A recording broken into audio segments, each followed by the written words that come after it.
Every aspect of my life is made better through yoga, from very deep, biological processes that are more efficient, to living a life where I connect with people, getting to, have a career that makes me super happy.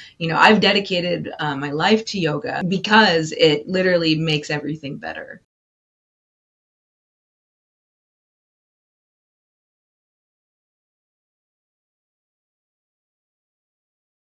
Today, I have Chelsea Smith. Her is a yoga instructor and runs Freebird Yoga and Aerial Art Studio in Chico, California, with her business partner, Lisa Tausey. Prior to running a yoga studio, Chelsea was an academic researcher for 10 years and specialized in the fields of archaeology and human evolution. In 2017, Chelsea left her PhD program to pursue her passion for teaching yoga. Chelsea is a member of the Neurodiverse community. She was diagnosed with Tourette Syndrome at the age of 8 and autism at the age of 39. Chelsea is a strong advocate of neurodiverse voices and using yoga as a tool to help navigate and balance the neurodiverse mind. Welcome, Chelsea. Hi, Bill. I'm so happy to be here. Excited to have you after I think I've been going to your studio since like last September 2023. Really? Like you're almost at your year mark, your birthday mark? I'm almost at my year mark, and it's changed my life. And that's one reason why I wanted to have you on the show today. So I'd like to talk about with my audience so they know what brought me to yoga. And then I want to hear what brought you to yoga and took this huge left turn, because it's really your life now. Right? Yeah. So last year, as my audience knows, I had some therapeutic psilocybin guided sessions where I had a spiritual awakening. And during, my guide after the first one suggested yoga in my local area. And I had done yoga online. You know what I mean? Like you do yoga online and it's just really, nobody's telling you you're doing something wrong. You're just doing down dog and cat cow and things like that. And I'm like, okay, I guess I'm doing yoga. But she suggested going in person. And so I was doing some research and going like, which studio do I go to?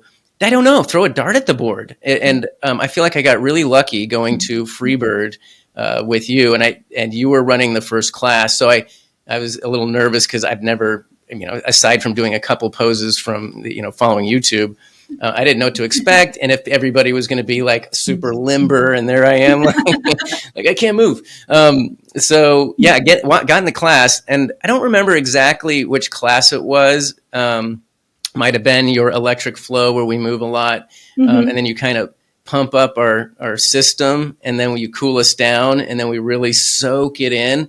And I remember Chelsea laying in Shavasana and kind of starting to well up a little. Like I go, I'm in the right place. It was moving. It was so moving that I'm like, this is it. And I realized too, there is so much more to yoga. And that's one reason why I wanted to have you on as well, is to talk to people about yoga and how if you've never done it, or you haven't gone to a studio, or you haven't gone to a good studio, I should say too, and we'll talk about what to look for in a good studio later, then you're missing out on a lot of stuff.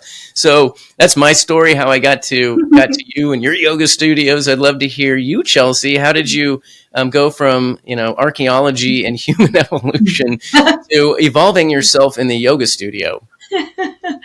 Yeah, it's a long story with that one. I really love hearing your experience, Bill, in Shavasana and your body telling you that you're in the right spot. Oh, it was. And your studio is so beautiful, hardwood floors, windows, and everybody, community is so important, which we'll talk about later, but I can feel it. Yes. So my journey into yoga kind of started slowly. I started doing yoga when I was about 18. Okay. And it was just, basic asana classes with the college that I was at the time. And then when I started graduate school, it felt like the stress of life just got really amped up. And at the same time, I fell in love with the studio. I was living in LA at the time, getting my master's. And it was this studio where I say like my true practice really started, because I connected to a lot of the instructors there. They were really well versed in their specific fields. And so they had a lot of wisdom. And I ended up working at the studio while I was a graduate student.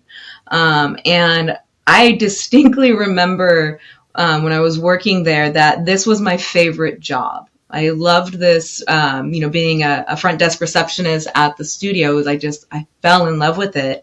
I didn't know at the time that was my calling, like starting to appear. But when I was in my graduate program and dealing with a lot of stress, like you said, I'm a neurodiverse person. I have Tourette Syndrome and autism. And so when stress starts to come into my life, it doesn't have a little effect on me. It has a really, really big effect, and it can kind of snowball. And so I was having a bit of a snowball effect happening. And so as that was emerging, I was ramping up my practice. And I was noticing that there's a really strong correlation when I would practice yoga and my symptoms would get mitigated. They would decrease a lot versus when I wasn't practicing. And all of a sudden, I'm starting to be really, really dysregulated. And so there's a pretty like literal line for me when it's like when I don't do yoga and when I do yoga. It's like so you can feel that, like you've noticed the difference. You're not just like reading it in a book saying, I know that if you do yoga, you can help control your nervous system, because it's a direct correlation for you. It seems like. It's very literal. It's very literal. And very literal. If you're comfortable with it, I'd love to talk about too, like, what's it like? What is Tourette's? I mean, maybe just to explain it to people. And if you want to also, like, that was younger in your life. And I remember when I was a kid and my mom would send us off to Kansas, like shipping you off to Kansas on a farm. So we don't want to deal with you.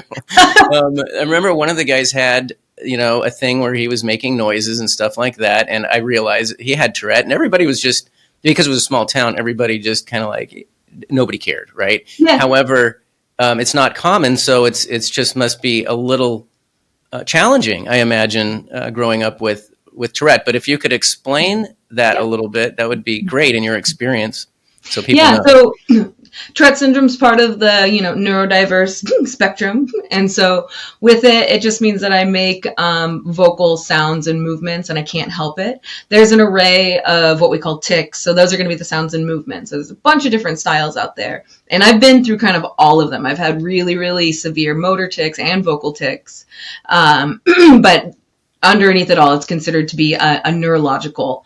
If you're in the camp of neurodiversity, then you would see it as variation in the human brain. If you're more on the Western medical side, then you see it as a syndrome, something to be cured. Mm. And, yeah. How was it growing up? I mean, you said 8 years old. It was really difficult. Yeah, I got diagnosed when I was 8. And, at the time when I was going through schooling, Tourette's was not well known. And so me and my family had to be really big advocates for myself. But one of the ways that I describe what it's like to grow up with Tourette's, and not many people understand the severity of what this actually looks like in a person's life. But for me, pretty much every day, going out to school, going outside was like having to traverse this like field of landmines. Yeah. Because I don't know what's waiting for me out there. And I'm just basically trying not to get blown up. That's stressful. It's extremely stressful. I remember being bullied by this one guy in both junior college and high school. It wasn't that much, but a little bit. I'm not very big, so I was getting bullied. And I remember, Chelsea, just for at least a period, how stressed out I was to go somewhere or walk this way or do something. You're dealing with this all the time. Yeah, in every public sphere from complete strangers. Because it was, at the time, it was different than the landscape now. There's much more awareness about just neurological differences. And so for me, every day I was having to constantly explain myself just to exist in where I was. I've been kicked out of classrooms and restaurants, movie theaters, grocery stores. Like, you could make a drinking game out of like, what realm has Chelsea been kicked out of? Yeah. And just for being myself. I can't help the sounds and movements that were coming out of me at that time.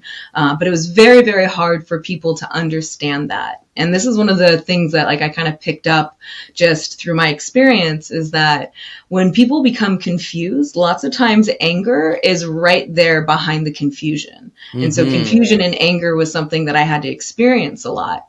And so that's the landmine effect, was going out during my day and I'm just like, oh man, who am I going to bump into today? I got mercilessly bullied. Did you get, I'm curious, did you get angry when somebody got angry at you, or were you just more kind of this objective, like, wow, this is interesting, this, let's just say adult or somebody, I'm sure adults got that way too, that mostly you now are like, you're realizing adults aren't perfect. Yeah, I didn't get angry back because that didn't do any good. I pretty much tried to make myself as small as possible. So a really big portion of my life was just trying to blend in as best I could. But I'm also autistic, and so my emotional patterning is a bit different. I don't gravitate towards anger. I was very analytical about a lot of it, when in actuality, I should have had a little bit more of an emotional response. It would have made it easier to have people understand that I'm dealing with this really difficult thing, but I didn't know the words for it. It wasn't ever really being mirrored back to me how to deal with this situation. I was just this very, strange kind of social pariah. People didn't really like to be around me because I would cause such a ruckus no matter where I went. And then you'd just be like, you're not mad, you're just like going, what's going on? Yeah, very confused and scared, scared because people would get very angry. I've had so many people just yell in my face that what the sounds that I'm making, that I can't help, that I'm lying. And I think that's a big product of the time that I was, having to live in. But people it was becoming really, more aware of this now. Yeah. And this was my everyday, my everyday experience was just, I expect to get kicked out of somewhere. I expect somebody to make fun of me, and I expect somebody to yell at me. Yeah. I mean, that's not a great way to live. And I'm curious how this resonates with you. I've heard it a couple of times that there's a lot more autism coming into the world with children. So we have, just to be aware, we, I think as a society need to understand this, and that's why it's great you're talking about it. But some of these people say that there's a reason why people are coming in, like a global consciousness reason why people are coming with autism, because you do have very special gifts to provide, whether it's a hyper focus on something or ability to be compassionate, whatever it is. I think they can be looked at as gifts as well.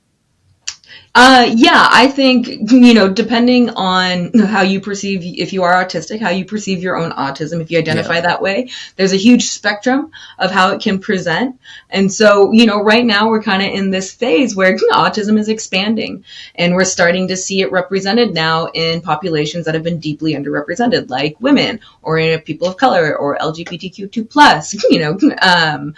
Traditionally, autism has been associated with white boys. And so that's just one slice of the autistic pie. That's one way that it can present.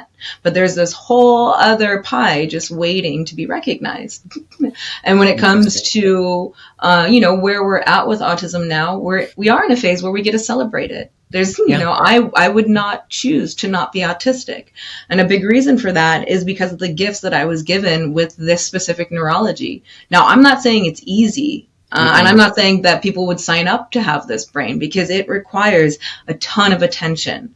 But I deeply love who I am. And yoga has been one of the greatest tools to really allow me to step into that space and to explore, these traits that I carry from a perspective of how do I see it versus how does the medical system see it? Because it's very different.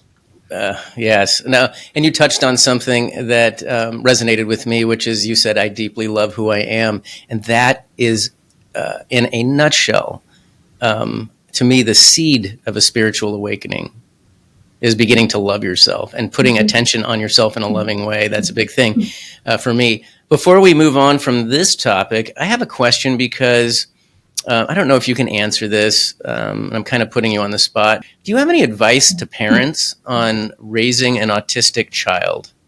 Yeah. The first thing I would say is that your child is going to be different. And what that means is that you have to study them. Mm-hmm. You have to pay very, very close attention and start looking for their patterns, because they will have patterns, and that's the way to get to them. It might be a tiny door in the very beginning of being able to say communicate. Lots of times that can be a huge barrier, but that child is going to have such a deep, rich internal world that they need help bringing their consciousness outward. And they might not even want to do that, in all honesty. So what I would say is you get become very curious about your child, all of the uniqueness that they demonstrate. Be accepting, be curious, and to me, that's the way to forge the bond. That's Lots of beautiful. times, yeah. Yeah, one of the things I learned in one of my psychedelic journeys was this concept of attention and intention, Mm-hmm. and that I realized I didn't get a lot of attention growing up. When my parents got divorced, let's say I was 10, Mm-hmm. and because I didn't get attention, I was shy because I didn't know how to handle attention. Mm-hmm. And so I think, tell me if this makes sense, is even with maybe an autistic child who's maybe seems kind of closed off. I feel like if any kind of attention, kids still need attention. Even being next to the person or in the same Yep. room that's attention as well. Just showing a safe space. It doesn't have to be in your face. It doesn't have to disrupt a pattern or something. Would you Mm-hmm. agree that just sometimes just the mildest or the most what may not appear to the outside to the parent as attention, it's still attention. It doesn't have to be some big, huge thing.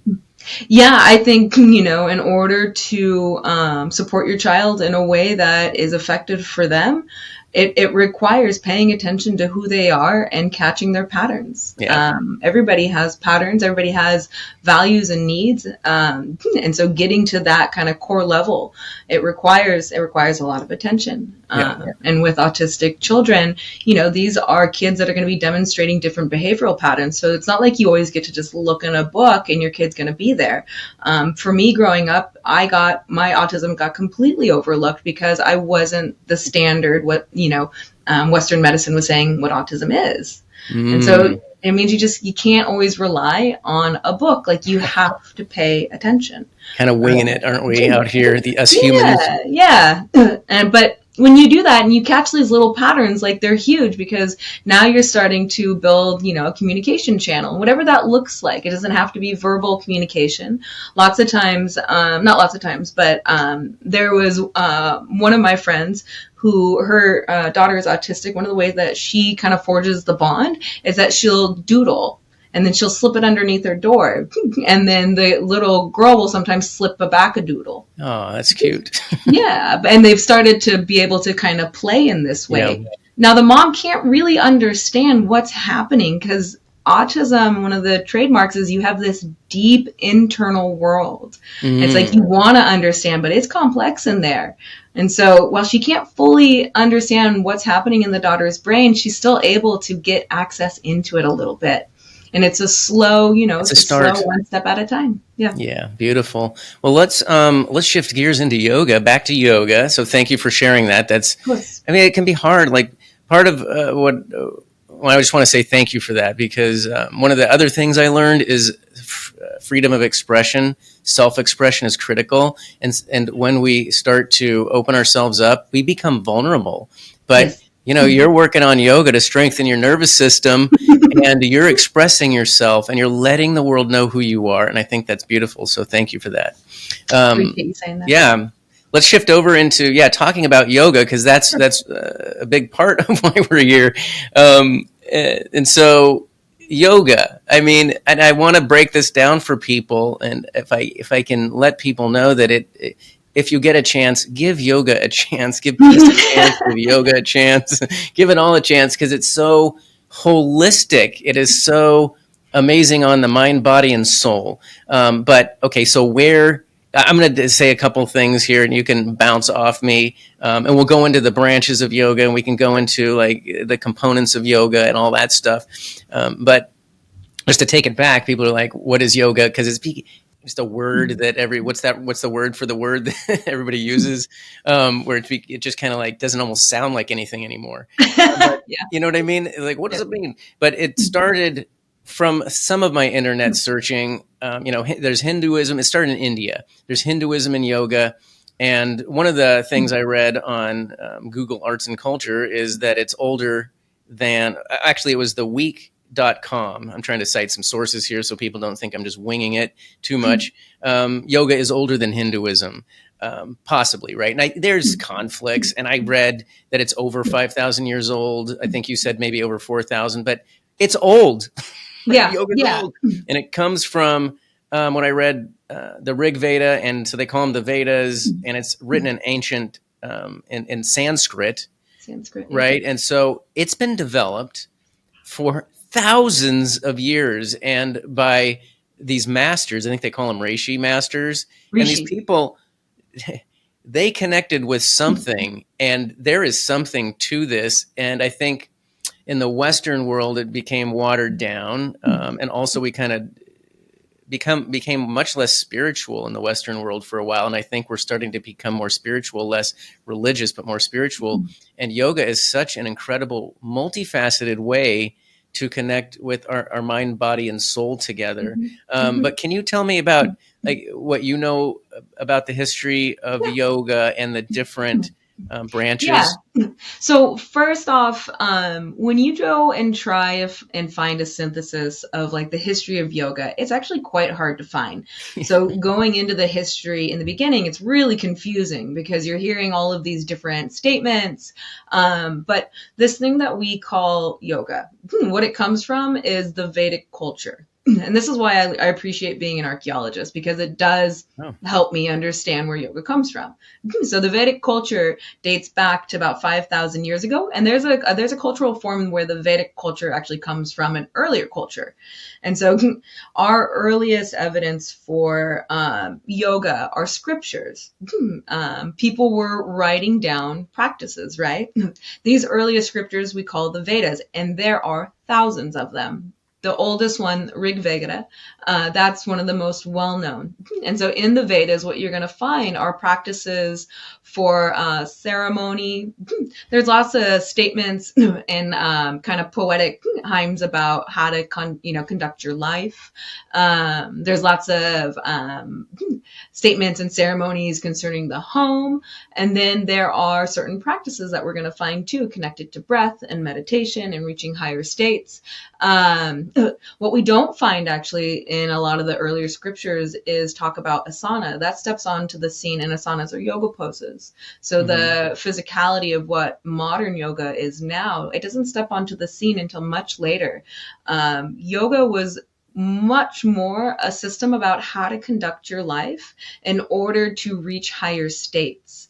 And, the Vedas, they're massive. This is a massive body of literature that we're looking at, but it stems from an oral tradition. So it was going on before it got written down. The Vedas were just a way to preserve the teaching so that it could be continuously passed down. They're kind of like, in my mind, they serve as like cliff notes, right? So each Veda and each written section, you can extrapolate pretty much forever on the meaning of it. That's how deep they are. It's like a fractal of pattern. So they were preserving, an oral tradition, and they're having to write on things like palm leaves, right? We take for granted now how easy it is to create an oral record or to create a written record, but like somebody would have had to have made the ink. Like what kind of pen are you writing with? And so these traditions are succinct because writing technology at that time, well, one, it's pretty rare, and it's very costly, and it takes a lot of time. And they have to be very serious about wanting to communicate this stuff in order to put the time and effort into creating the pen, the ink, the paper, and probably storage, and then having somebody figure out the language. I mean, it was a big effort. So it wasn't just flippantly thrown down there like. No. Yeah. And touching on like the origin of like, well, where does the wisdom come from? The idea that we don't have any actual like strong evidence for how this came to be, but the story that's sort of passed down, and this is in the Vedas too, it's touched on, is that yogic wisdom comes from these people that we call rishis. These are seers. And so what they would do is place themselves into meditative states. Lots of times you'll kind of get the picture of a person meditating within a cave. So they're in these very quiet spaces. And in these meditative states, the idea is that they are hearing things. And so they're able to differentiate between ideas that blossom from their own being versus these concepts that are being brought to them. And they say that they hear them specifically, which There's I think a lot is of really people on YouTube now, after I started watching all these near-death experience videos. Now the new thing is channelers. People channeling and stuff. And it's interesting to hear how they came to do that. It sounds like they're channeling. This developed. So this is 3,000 I think that's years. a great modern word to describe what rishis were doing. I think, yes, channeling. They're channeling from, I mean, if you get into the but they spiritual. also would dedicate their lives to kind of serve as these antenna. Yeah. So they were very, very well versed in traditional meditation techniques. And as as I also learned in my spiritual awakening, is that the more you take care of your body, your temple, your technology, your earth space suit or whatever your earth suit, and your mind, it's easier to connect with what they're connecting with as well. And it sounds like they took great care to take care of themselves, meditate, eat healthy, and they didn't have CNN and Fox News to watch. Yeah, there's not a lot of statement on like what rishis were eating. Like, so we don't actually know what their, what foods they were eating. There is some speculation, not speculation. I think there's some evidence where it probably wasn't mac and cheese though. Mac and cheese. It probably wasn't mac and cheese. Well, it's probably Whole Foods and stuff like that. Yoga is blended with Ayurveda at this time, so they're not different systems really. And Ayurveda deals a lot with food, and so there are. Yeah, we talked about that earlier. That's why I thought maybe it was. So it came in a little bit later. Huh? It came in a little bit later. Yeah, Ayurveda was present first before what we consider like yoga to be. Okay. But they're kind of like from the same seed, basically. It's just yoga starts to go more in this way, and Ayurveda tends to go a little bit different that way. Okay, and then hard to differentiate. You mentioned, forgive me, since this Hinduism always confused me, and I think yoga has, they blend in to work together. It confuses me a little bit. Did you talk about the branches? Were we going to talk about the branches and what branch? With, this is actually a really good question, and a lot of people get confused on this, but Hinduism, if you think about evolution, Hinduism comes from the Vedic culture, right? So, certain 1,000 years ago, we can identify this Vedic culture, and then it evolves over time. And one of the ways that this section of the world evolved was into modern Hinduism. So yes, yoga predates modern Hinduism, but this yoga philosophy is woven into the history of Hinduism. It comes from it. And so the three main philosophical bodies that are kind of born from this early culture are going to be Hinduism, Jaina, and also Buddhism. Okay. So there's three. And these three philosophies, they have so much overlap with how they perceive things. Yeah, there are distinct differences, definitely. But there's also a ton of overlap. And, non-dualism. It's present in all of them. And while they all have a different little take on what that actually means, they're all speaking to this kind of one universal consciousness, transcending states, things like that. So, yeah. And each one is beautiful. Exactly. It's all connected. The more I awaken spiritually, the more I realize whether it's Hinduism, some of the philosophies in Hinduism or Buddhism or Christianity, or I don't know what, I'll leave it at that. But I mean, I realize there's a lot of overlap, or just what people are coming back with from near-death experience videos or stories. They're all, in the essence, they're all saying the same thing, and I believe that like Buddha, the path to enlightenment is through ourselves. I 100% agree that it's us. Nope. And if somebody tells you have to go through something else, then they're trying to control you. So, and that's the Yeah. beauty of yoga, I think, too, is it connects us with ourselves, Yes. I right? mean, that's in my opinion, that's the whole goal, is it's encouraging you to take this inward journey so that you can see the magnitude of what you truly are. We're powerful beings. We are We're powerful powerful beings. beings. We have to work on it. It's not like you go, I'm going to go into the yoga studio, do one yoga thing and come back, I'm powerful. Because That'd be amazing. it takes work to be a powerful being. But, and when I say powerful, I mean really in the energy of love and compassion. Like that's a very powerful energy. If we can, it's healing.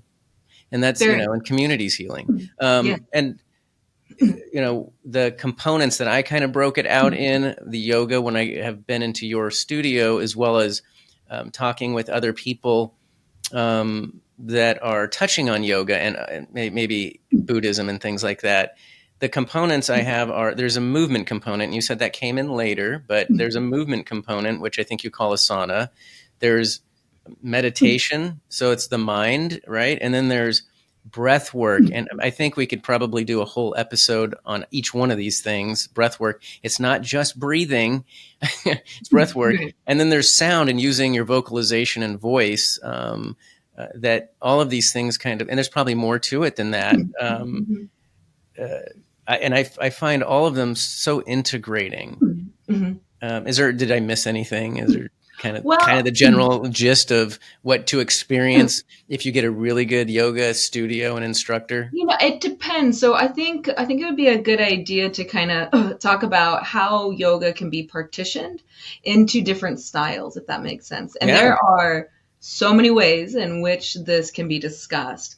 So I'm going to go way back, and one of the first partitionings that we see with looking at like styles of yoga would be jnana yoga, bhakti yoga, karma yoga, and then what we would call raja or royal yoga. These are four main ways to think about breaking apart yoga. And this is one of my very favorite things about going into the actual history and scriptures of yoga. They say almost from the beginning that there's variation and that humans are diverse. So don't expect your style to be another person's style. And so something like jnana yoga, this is about wisdom. This is about discernment. It's very mental in some aspects versus bhakti, which is much more devotional, emotional. So if you have like a really emotional component to who you are, you might vibe with bhakti yoga. I have a very analytical brain, so I love jnana yoga. But then there's also karma yoga, which is a very action-based approach to yoga, where you're looking at the intention of your behavior and action. And then there's Raja Yoga, which this is where we see the Yoga Sutras. This is where we see the 8-limbed approach. This is a very comprehensive overview of this thing that we call yoga.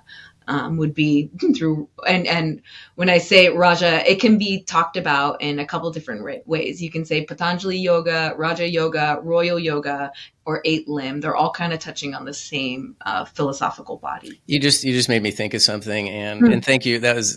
I didn't know that. That's interesting. How I love the fact that there's we are diverse, and we don't have to. It's like you don't shove somebody into a box, and it's more like what energy are you compatible with? Which is, to me, that's what we're here for on the planet, is to find find our energy, express ourselves authentically, and find other people that we have energetic patterns with. That's our right as people.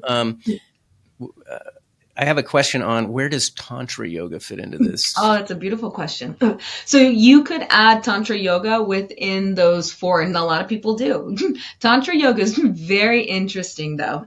And again, it's very diverse. And when it comes to the scriptures and texts that surround Tantra yoga, it's as vast as the Vedas. And some people will place Tantra at the same time as the Vedas, and some people even place it earlier than the Vedas. But one of the things that defines Tantra yoga is that in the Vedas, this is a system that's controlled by what we call the Brahmins. And so you have your temples that are led by the Brahman caste. We are in India. This is a caste system that we're working with. Mm-hmm. But when Tantra steps onto the scene, they take this wisdom and they're like, hey, I don't need a person ordained to be this Brahman. I can do it myself. So it becomes much more for the people. You start seeing it in households now. You see ceremonies Oh, produced that's in the interesting. households. There's this whole section in Tantra where they kind of like denounce earthly wonders. And so they'll go hang out in cemeteries naked and they're like, yeah, this is as divine as that temple up there. And of course, you had to say Tantra and naked at the same time because everybody's. One of the reasons I wanted to bring up Tantra too is that I think it gets a certain reputation in the West for being just all sexualized or sexual and That's a things. very modern. That is a very modern take That's it's on not tantra. accurate, That is correct? so not what tantra is actually about. If I were to like say, hey, which styles of yoga do you most heavily gravitate towards? I would say Rajas, Yana, and Tantra. And one of the reasons is that one of the core philosophy of tantra is as within, so without. And so the That's body right. now becomes this huge vessel for exploration. If you ever see the words Shiva and Shakti, that is a very Tantra based approach. There's tons of ceremonies in Tantra. One of the reasons that I also love it is it becomes really colorful in its expression. And this is where you start to see females start to hit the scene in yoga, where they are now given space to be able to lead ceremonies. In the traditional Vedas, again, this is a caste system. It is highly structured. Brahmins are men. But when it leaves the temple and it gets to just kind of take this organic form, we see all these different people leading ceremony, doing mantra outside the temple, bringing their practices home, Yeah. but also making them way more individual. So there's a giant diversification of yoga through Tantra, and it's beautiful. Yeah, it It's was. huge. Yeah, because when this is all new to me for the most part, and I'd quickly realized that some people were just focusing on the sexualized part of it or making it sexualized, whatever. Yeah, But then and a realize lot there's of that comes from viewing your body as this divine vessel, yeah, right? And so they did in certain tantra lineages, they would do these ceremonies where they would add things like food and liquor and sex, but the just whole kidding. purpose was to strip it away of its sort of gluttonous quality. And what they're doing is testing their ability to hold it in a divine manner, which actually Okay. requires a lot of ego being taken out of. Hmm. I mean, yeah, it Yeah. can be a really, really, really deep meditative advanced, what do I want to say, practice. Yes, and you have an instructor that comes in that specializes in Tantra Yes. Christiana, and at Yes. some point I might have her on. So we won't go too deep here on that, but I did want to kind of touch on that. And here's so I wrote down a few things about the benefits of yoga before we jump into maybe I want to talk about the fascia. I want to talk about our nervous system because it's Yeah. so important. It's so important to be aware of these and how yoga can impact those. But like for me, like just doing yoga over almost a year, the like feeling mentally and physically healthier. I mean, I feel stronger. I feel, it's hard to say. I strengthen my nervous system. Do I have muscles on my nervous? Can I flex my? Can't do that. But I just feel like I'm more calm. My breath, I can control my breath more, and I'm aware also when I can. Maybe I just need to breathe deeply or a certain way.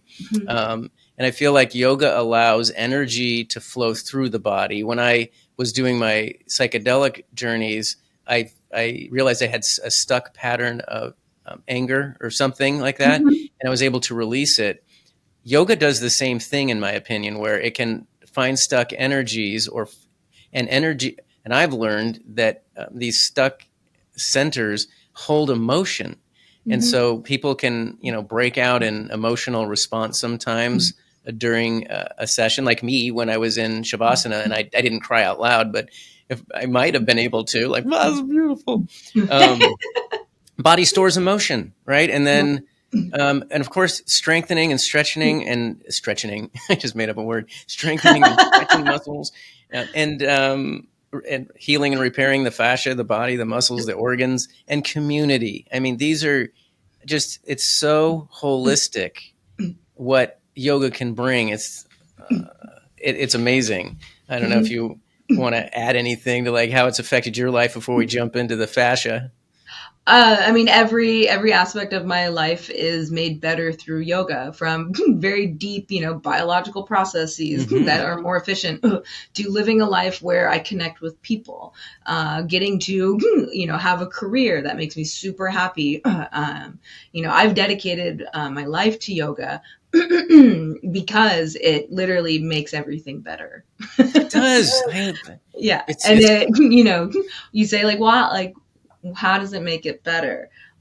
It gives you tools for being able to manifest a life that actually reflects you. Like, that's yes, why it makes it better. yeah, and the it's very important to take care of ourselves, and it's so easy. People don't take our attention away; we give it away, whether it's the news or social media or work or whatever it is. And sometimes we need to put our attention on something else for whatever reason. But just being mindful of you and our attention, I call it our superpower, and it can be our kryptonite. Because if we Mm-hmm. give it away, then we drain ourselves. If we take time to put it back on ourselves and feel grateful and gratitude for ourselves, you're starting to cultivate the power inside you. And that's the way I see yoga helps me do that. Like, it's like if I go outside and watch the sunrise and I feel gratitude, that's a way to raise my vibration. Or That's like, a very bhakti style too. mhm, You're using your emotional body as the thing to elevate you. That's very yeah, much like a bhakti style of yoga, which is so beautiful. And I think that where we are now as like a society and culture, I think bhakti yoga has a lot to offer us. it might, I don't Understanding know. that, like, when it comes to being able to having these higher emotions as normal energies in your life, that they require a lot of consciousness. You have to build them consciously. They're not always just going to land like a Mhm, butterfly that's next to right. you. Like, these are like We have to work on them. We have to yeah, work and the on them. neurology behind them. It's like, in order to get to something like gratitude and have it be a normal presence in your life, there is a underlying neurological structure that's coming online that allows you to feel that. I'm very mechanical in the way I approach things. And so in order to get that neurology that lets you feel gratitude on a normal everyday basis, that requires consciousness. It takes You have to consciously consciousness, build that bridge. and it's so worth What it. better, yeah, and like, what better thing to dedicate your life to? Yes, and I even say that after my spiritual awakening and doing all this work and working my butt off, and yoga's been a big part of it.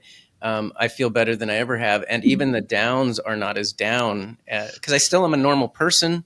Yeah. I'll have a cold or I've hurt my back a couple times, but I'm like meditating my way through it, feeling good, and just and yeah, and then it's not as much like this. It's more like, Right.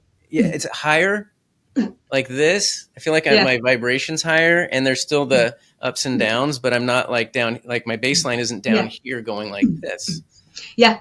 You You're know, holding steady. I'm holding steady. Yeah. So let's talk about, because you touched on a couple things I think we can double click on. So I wanted to talk about the fascia and I want to read this definition that I got from WebMD, if anybody's okay with me reading from WebMD, because it's interesting that they used to just, when they did an autopsy on somebody, they would scrape the fascia away and throw it away in the trash can. So I'm going to read this For really the quick. majority of like the science of anatomy. Yeah, Yeah. right. So the WebMD has quoted the fascia as being, it's a multi-layered, fascia is multi-layered and it plays an active role in the body. It supports tissues and organs, lessens friction, eases muscle tension, and tightens up and tightens up reflexively. If I can read my highlights here, it also helps your bloodstream, bone tissue, and skeletal muscles. When it's healthy, your fascia is slippery and smooth, and it stretches with you as you move.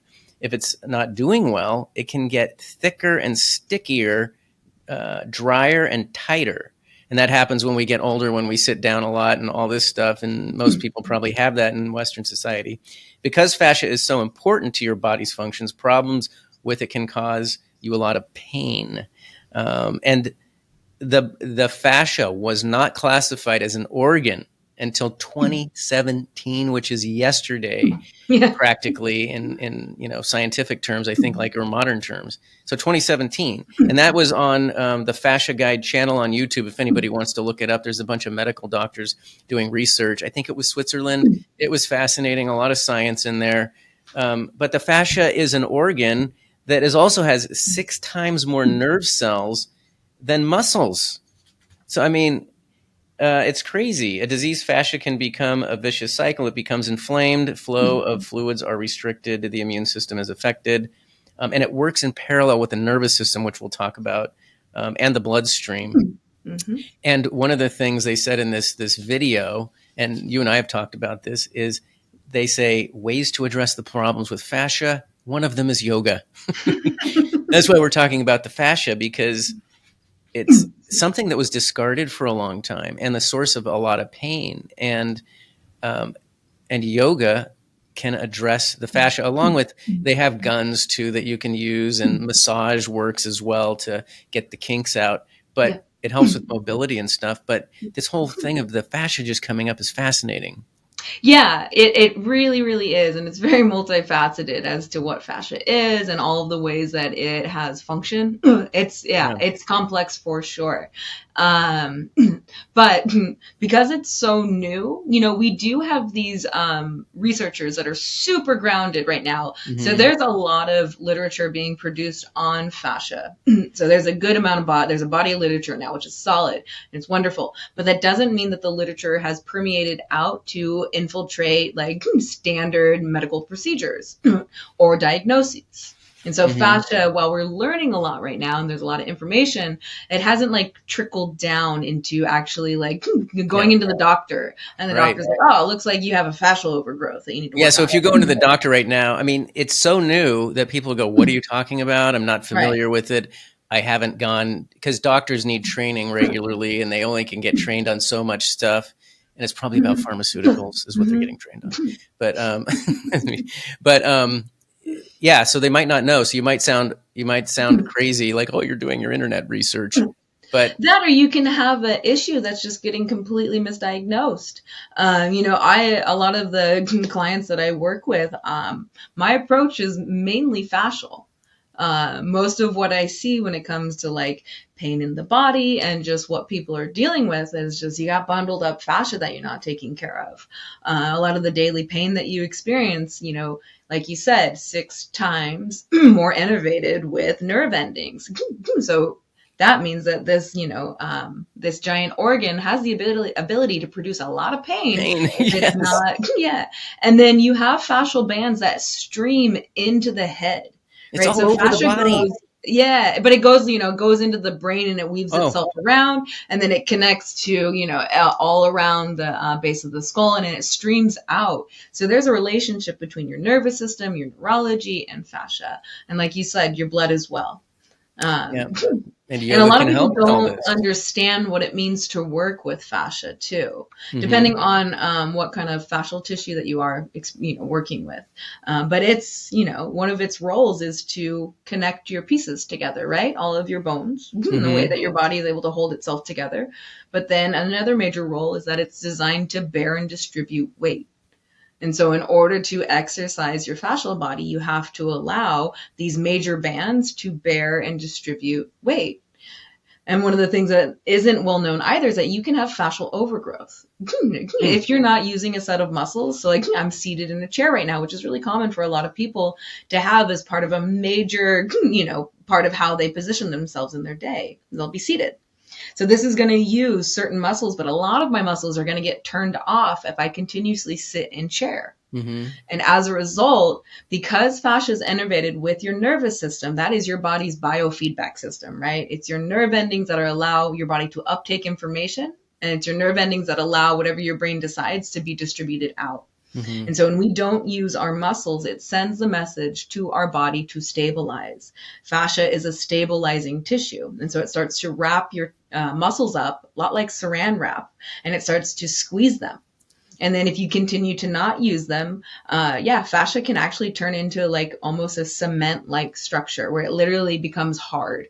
What they call gray matter, that's what lubricates your fascial bands. If you don't have movement, if you're not using them, it'll start to solidify. It turns into a structure that's made for stability, not movement. And I love that you explain that while we're even doing some of the movements or whatever we're doing in yoga, breath work or something, but you're explaining it so I can just imagine in my body that I'm lubricating my body and my muscles, and it helps me so much to hear that it motivates me more to makes me feel good. That's why you know, and this is very much insight into my own brain, is I don't have the ability, if somebody's like, you're going to do this asana because it does this, I'm going to be like, why? Right. Why does it do that? How does it do that? I don't have, like, my brain will not let me accept something unless I know the mechanics behind it. And that's what I mean when I say I'm a very mechanical person. I got to know how it works. Otherwise, my brain's going to be like, yeah, we don't care. It just sinks in so much more for me, and I'm sure everybody else. I think we live in a culture, too, where a lot of people don't question things as well. And so people that question things like me and you, maybe we're anomalies. I don't know.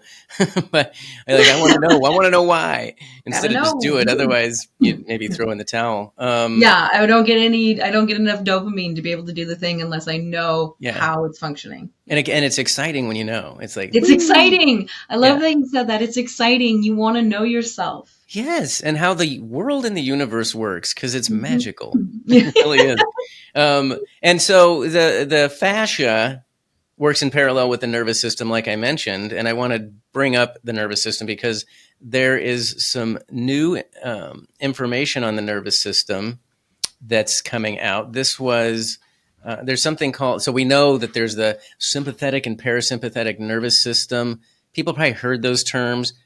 Before I did yoga, I was getting confused, like what's the difference, what's going on? But parasympathetic is you're calm and stuff like that, and the sympathetic is fight or flight. That's the rough highlight, I believe. Now, I mean, you can kind of think of it as you're talking about your autonomic nervous system, right? Right. So there's two. This is a traditional model of your autonomic nervous system where there's two sides: parasympathetic and sympathetic. Sympathetic is designed to turn everything up, make it go faster. Right.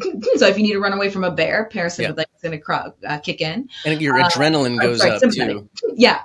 And then parasympathetic is to dial things down, to make things slower, to make the function of, say, like your organs to slow down. But and we can kind of like go into what the newer version of the autonomic nervous system I would just add before we jump into that is that I believe the Western world is stuck way too much in the adrenaline sympathetic for work and all this stuff, right? And so we're overdoing our system because a lot of chemicals, what it does is it produces chemicals in our bodies that it's good in small doses, we need it, but when it's just pumping, like everything's good in balance in certain quantities, but we're in the Western world spending too much time pumping these certain chemicals into our bodies. So, and yoga comes in there, but I wanted to, so this new theory, which I think is interesting because it adds another element to it. It's called the polyvagal theory. So it adds a little bit more complexity to just the sympathetic parasympathetic. And this theory came up, was brought to the attention of the public by Dr. Stephen Porges in 1994. So it's been around for a little while, but a lot of people don't know about it for whatever reason. Maybe it just hasn't been accepted. His son, Seth Porges, if anybody wants to go into YouTube and go, what's the polyvagal theory? If you look up Seth Porges, his son, who's I think does documentary film, as you mentioned, he's a good communicator. He articulates it pretty well. There are other videos that explain polyvagal theory.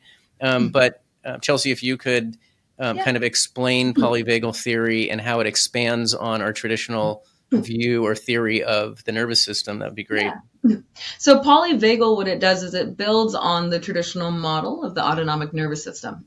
And so there's The traditional model, there's the sympathetic and then there's the parasympathetic, right? Sympathetic, speed things up. Parasympathetic, slow things down. So what Dr. Porges did was that he actually took an evolutionary perspective. So he was looking at how nervous systems evolve over time. And one of the things that he saw was that when mammals step onto the scene, when mammals start evolving, there's this unique division in the parasympathetic, where now there's actually two systems. This is why it's called polyvagal. A big portion of our parasympathetic is the vagus nerve. And so what he saw was that when mammals start to evolve, there's a shift in the vagus nerve to where we have the ventral vagus and we have the dorsal vagus. Ventral vagus is going to be everything above the diaphragm. Dorsal vagus is going to be everything below the diaphragm. And so both of these systems are designed to slow down. And this branches off of the sympathetic nervous system. Is that what you said? This is taking a deeper look at the sympathetic nervous system. Okay. So he's looking at how the sympathetic nervous system, parasympathetic. I always cross those two. Yeah. The slow down portion of our nervous system. Okay. Yeah. So this is why it's called polyvagal. Our parasympathetic can kind of be summarized with our vagus nerve, the wandering nerve. Mm-hmm. And so he saw that there's actually two divisions within the parasympathetic. There's two different systems in here. And like that comes online when mammals start to evolve. And so we get wired a little bit differently now. And so the ventral vagus, things that live above the diaphragm, we actually can access this portion of our autonomic nervous system. And even just saying that goes against the grain of what we call our autonomic nervous system. It's supposed to be automatic. You know, it just happens out without control. But we actually have a doorway into it. And one of the ways that you can think about the ventral versus dorsal is that the dorsal actually evolved when reptiles were evolving. So it's an extremely old piece of our evolution. And what it's designed to do is to ignite the kind of faint response. So say you're in a situation where there's like imminent doom, your body's going to be like, we're going to turn off before you have to experience all of that. I think it was explained like this in that documentary. And I forgot if we talked about it before we launched our conversation, but it reminds me of a lion and a gazelle, and the gazelle's running around going, don't eat me. If they eat gazelles, I think they do. And then the lion attacks it. And at some point the thing gives up. Yep. It appears to give up. And is that kind of what you're talking about? That's the dorsal vagus getting turned on. Yeah. Yep. It literally just shuts you down. Shuts you down. Another good visual is like if you ever see like a cat carrying a mouse, right? The mouse is like, Right. It doesn't mean it's actually dead. It's just its dorsal vagal got triggered and it basically just turned it off. Yeah, that's so interesting. So it's and adds another element of what is happening physiologically in our bodies. It's a physiological. Oh yeah. And there's, these aren't like full red, green light kind of things where it's like all this. You can have your dorsal vagus to activate it, and you might find that you have a lot of avoidance towards something, or you might feel stuck in something.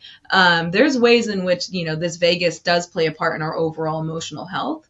But what's really interesting is that when we start looking at the evolution of mammals, one of the key features that we see with mammals is community.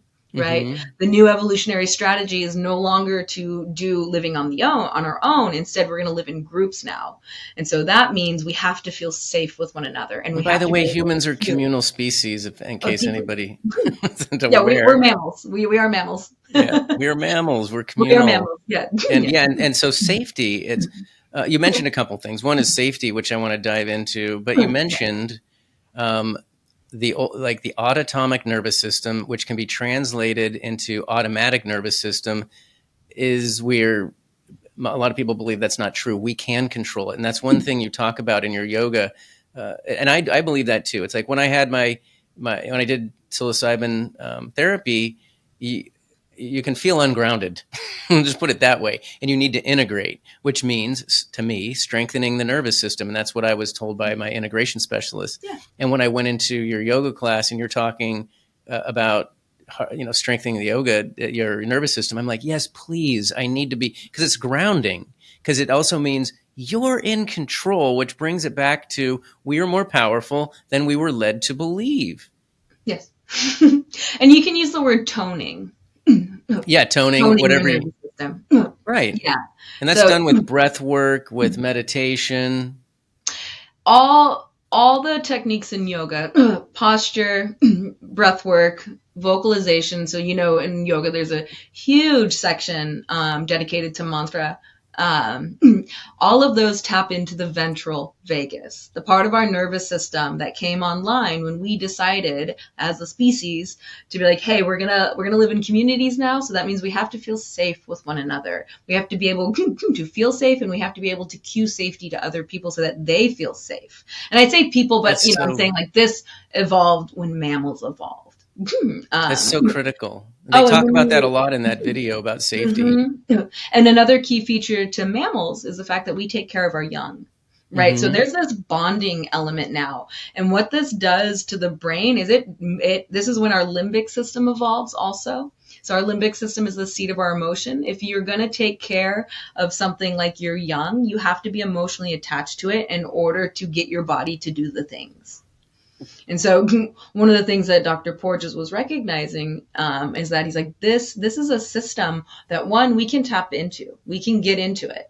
And like another thing is like we actually see cultures around the world for thousands of years coming together, and they do these different techniques. So like when you see people that come together and they'll practice chanting religious scripture, you have so much of that ventral vagus wrapped around your vocal cords. And then you're doing it together. You have more of that vagus wrapped around in your ears. And so you're creating these social spaces that are about safety ultimately. Like, yes, you can attach like bonding energetically or magnetically even. But yeah, perhaps biologically. Yeah. Yeah. You're basically playing a part in helping somebody else tone their nervous system. And so we see a whole bunch of cultural practices that are implementing this technique. Whenever you see like people at church when they sing together, does the same thing.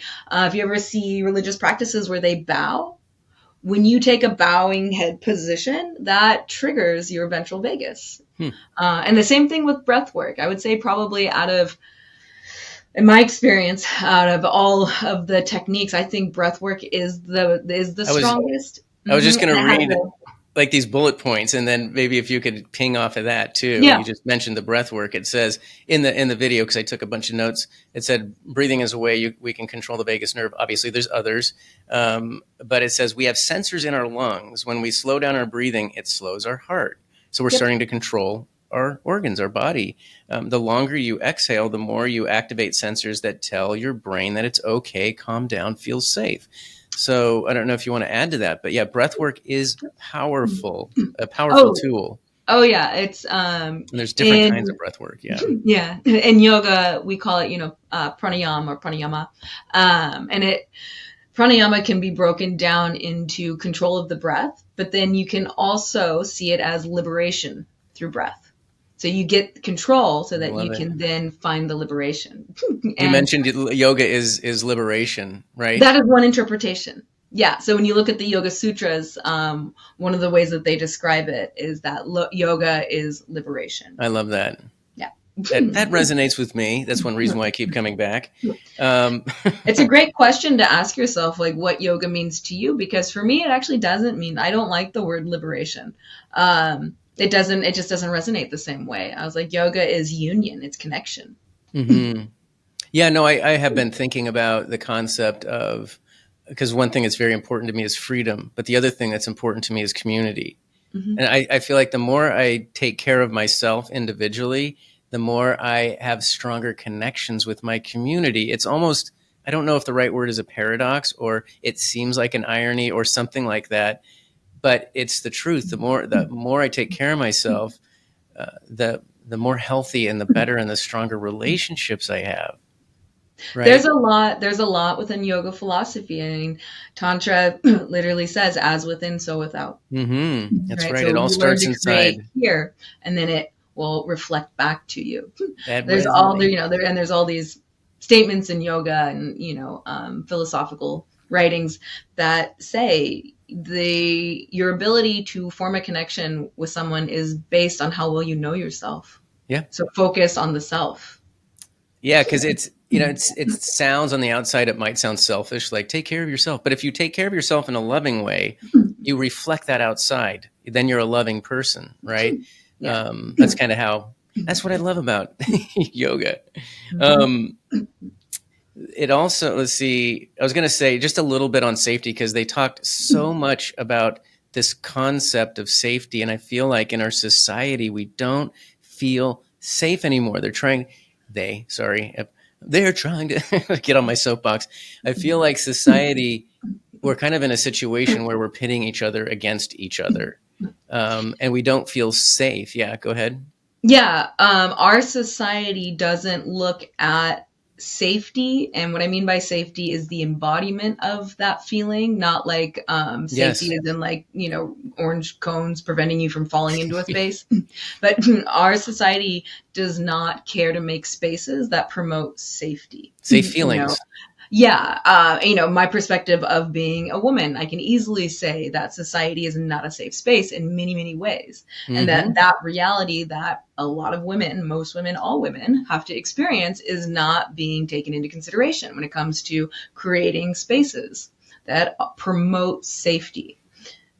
Yes, and I would like one of the things they were talking about is when we don't feel safe, it releases certain chemicals that can lead to sickness, physiological illnesses. And the way they said it in this video is feeling safe isn't optional; it's crucial for our health. Without feeling safe, your body is never as healthy as it could be. Feeling safe is key to developing social bonds. Abusive relationships are not healing relationships. And how to make people feel safe, some of the ways is breathe slowly, speak with smiles, eye contact, sing songs. Maybe we can sing a song together, Chelsea, make us ourselves feel safe here. Listen to mid-frequency music. And they gave the example of Disney soundtracks, for example. That's not my thing, but mid-frequency music. Work, learn, and live in environments that feel safe. Like we have to be mindful of these things. Spend time around people you like and love. And to summarize, feeling safe can jumpstart the healing process. Yeah. This is kind of my take on this thing that we call safety. So if you think about it as a feeling, right? An embodied sense of safety.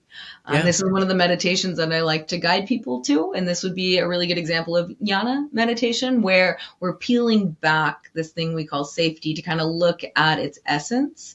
And so, Bill, you want to do a little demo? Yes, I do.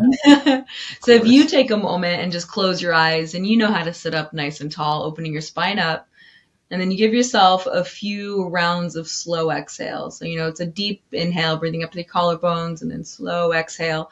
You're letting your consciousness settle into your body, right? And then I ask you, what does safety feel like to you? Yeah, I feel calm. I feel in control. I feel like my brain isn't going everywhere. Slower. It's slower. Stiller.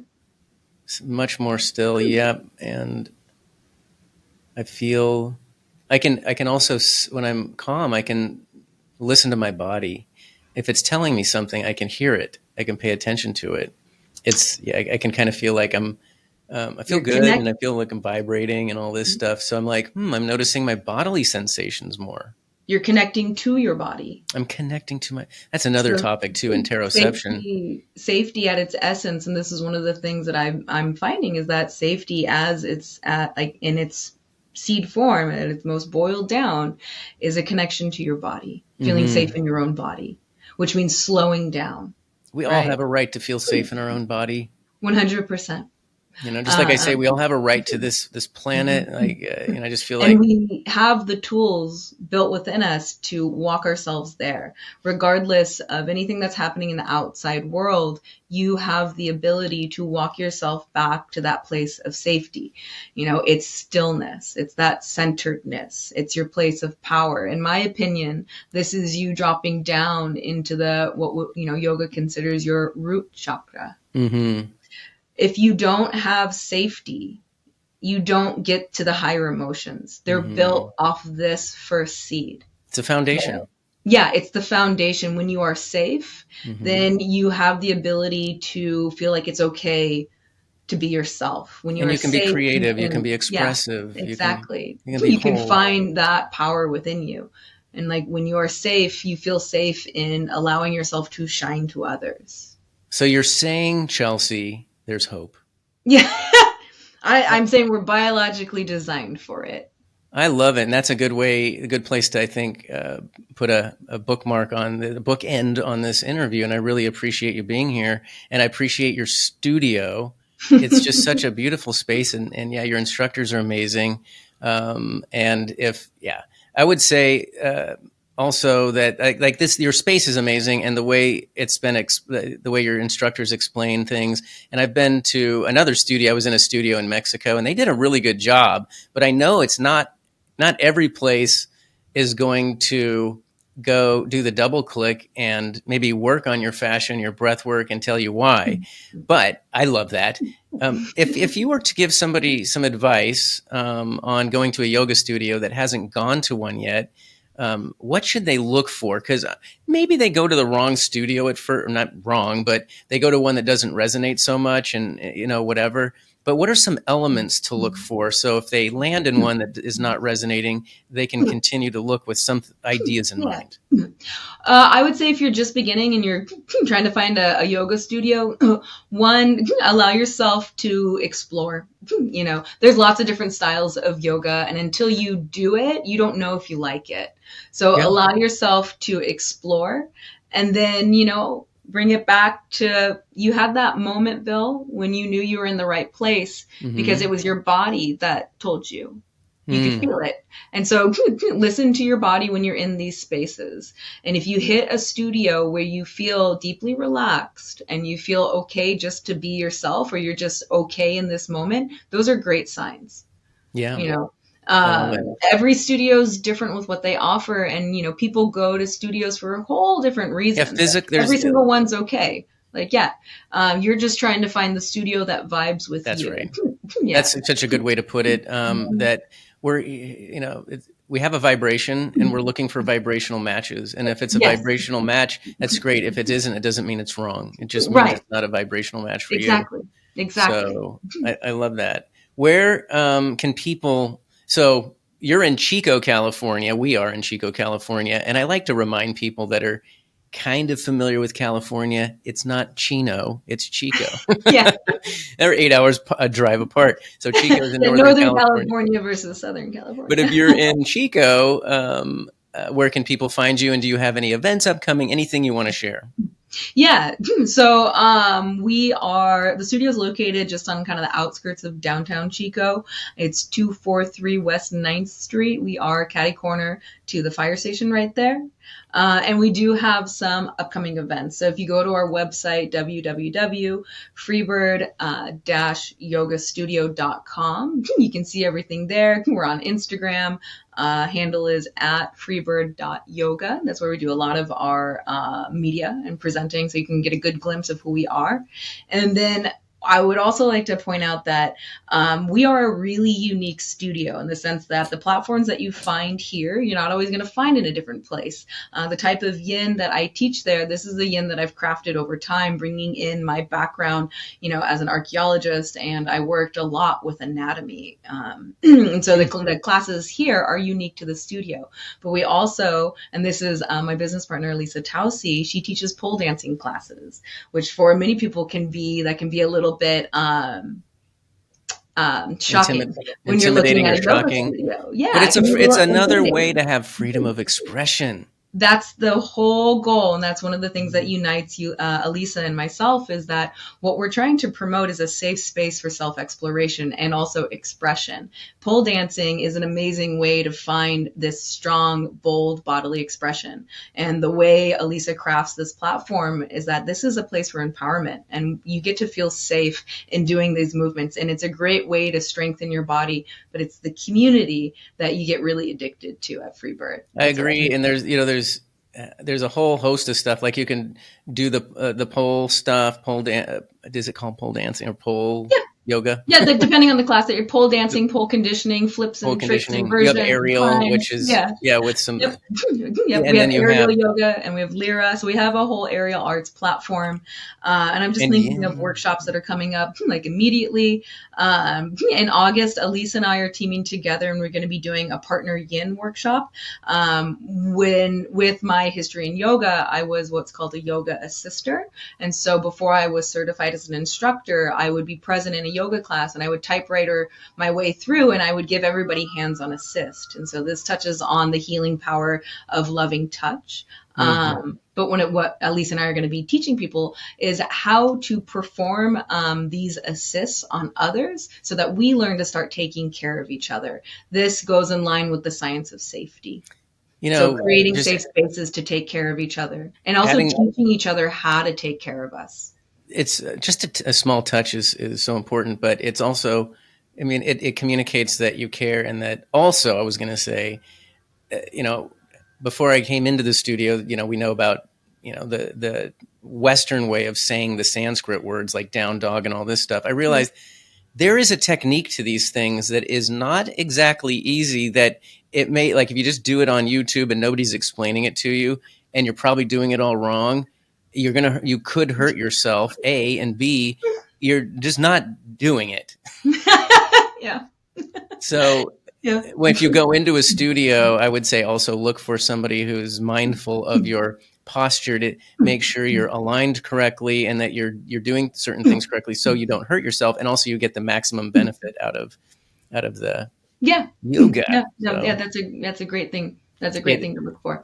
In October, I'm going to be having my Sanskrit mentor, Shanta from the East-West Institute. He's going to be leading a Sanskrit retreat where students get the opportunity to learn how to pronounce the Sanskrit alphabet, which can help you then pronounce Sanskrit words. And so if you're a yoga instructor, this is really cool because you get to have a nice inside view into actually how to pronounce these terms.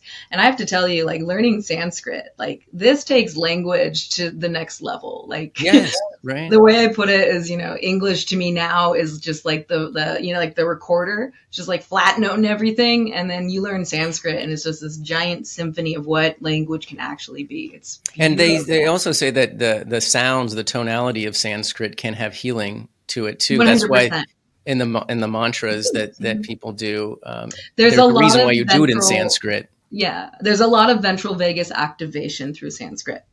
And so I did a presentation on this recently, looking at how Sanskrit interacts with your ventral vagus. And it's basically a language that taps deeply into that portion of our biology. It's such a smart language. There's so much. There's so much. So you can spend your whole life and every life after this just studying it. Phenomenal. Well, Chelsea, thank you for being my guest. I really appreciate it. Thanks, Bill. And thanks for creating that safe space and the beautiful studio that you create, and to all your instructors and Elisa and everybody for doing what they do. Really appreciate it. I would like to definitely point out my team of instructors who show up every single class. And they when I say these instructors, like, they have a calling to instruct and to teach yoga, and each one has their own flavor. But what unites each of us is that we have a passion for yoga, but then also to teach it. Beautiful. So, yeah. Thank you so much.